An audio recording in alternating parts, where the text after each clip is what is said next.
Listen, if Elon Musk had quit after failing multiple times, there would be no Tesla, no SpaceX, no Starlink. Rocket. The truth is, success is built on failure. Let me remind you why quitting is not an option. Elon Musk once said, "When something is important enough, you do it even if the odds are not in your favor."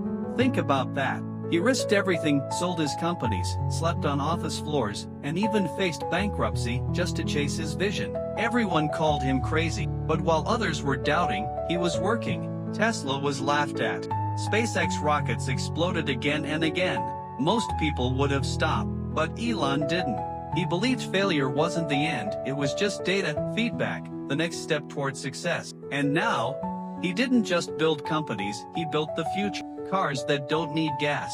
Rockets that land themselves. Internet in the most remote places on Earth. His story is proof. You don't need to be the smartest, richest, or luckiest, you just need unshakable belief and relentless action. So ask yourself right now, what's your dream? What are you willing to fail for? Because failure is not the opposite of success, it's the path to it.